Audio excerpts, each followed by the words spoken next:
Imagine this. It's Mother's Day. Your kids are away. Your spouse tells you they love you, and you plan to spend a quiet day together.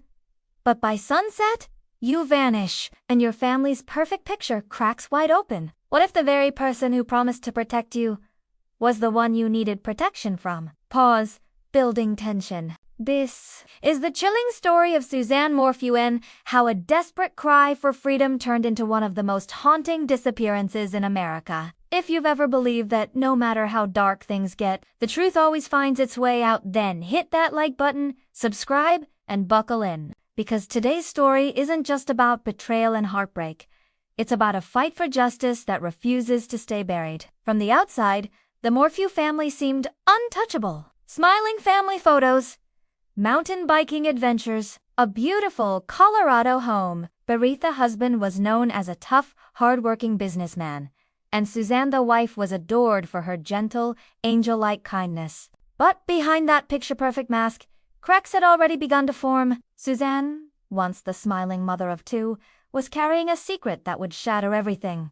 Her marriage was crumbling. Barry, the man who was supposed to love her, had grown cold, controlling, even abusive. Suzanne confided in her sister just days before her disappearance, admitting, "He's been emotionally and physically abusive.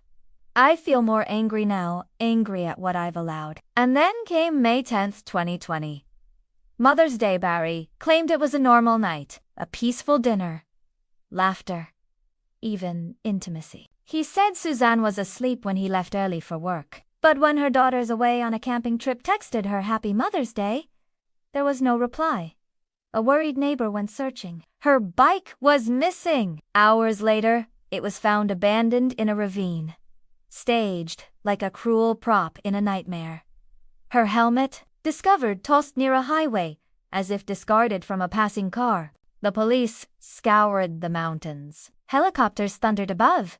Boats searched rivers. Friends, neighbors, strangers all, asking the same haunting question. Where is Suzanne? Days later, investigators discovered something that changed everything. A spy pen. Suzanne had been recording conversations, not of her husband cheating, as she first suspected, but of herself. Whispered confessions. Emotional calls. To another man. His name was Jeff.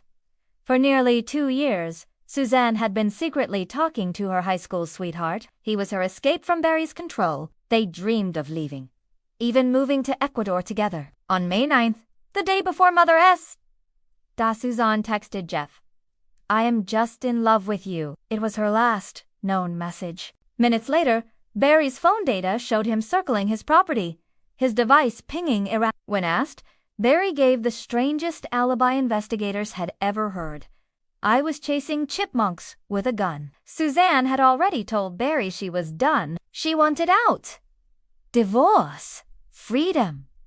And for a man who thrived on control, that was the ultimate insult. Investigators believe Barry snapped. Alone at home with Suzanne, knowing their daughters were away, he had hours to silence her forever.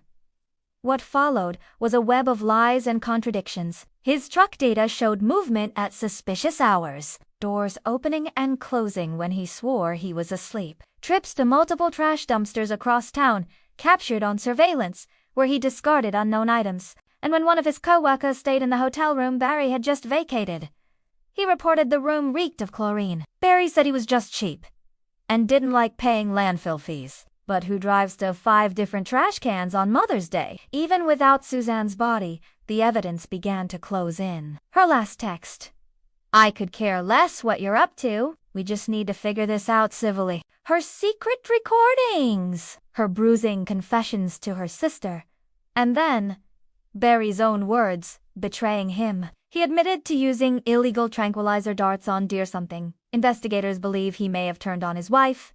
Scratches on his arm. Data gaps in his truck's logs. A plastic syringe cap found in the dryer. All of it painted a chilling picture. On the anniversary of her disappearance, Barry was arrested. The man who once begged on television for Suzanne's safe return was now accused of murdering her. And here's where the story transforms into something more than Trazodite becomes Suzanne's revenge. Because even in death, Suzanne's voice refused to stay silent. Through her texts, her spy pen, her sister's testimony, she told the world what Barry had done to her. She had been controlled, silenced, and diminished. But in the end, her story, the evidence she left behind, dragged him into the spotlight as the monster she always feared. The most powerful revenge isn't loud.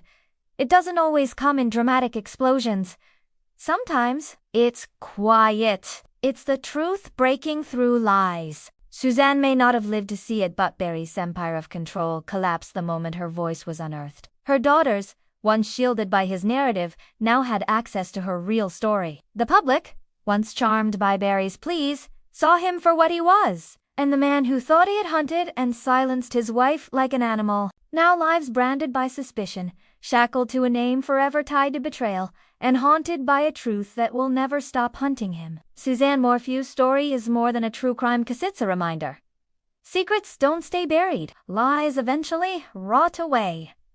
And those who abuse their power end up destroyed by the very control they cling to. If this story shook you the way it shook me, hit that like button. And let me ask you, do you believe Suzanne's disappearance was the perfect crime? Or do you think the truth will still catch up to Barry one day? Drop your thoughts in the comments. I read every single one. And don't forget to subscribe for more stories where justice, one way or another, always finds its way.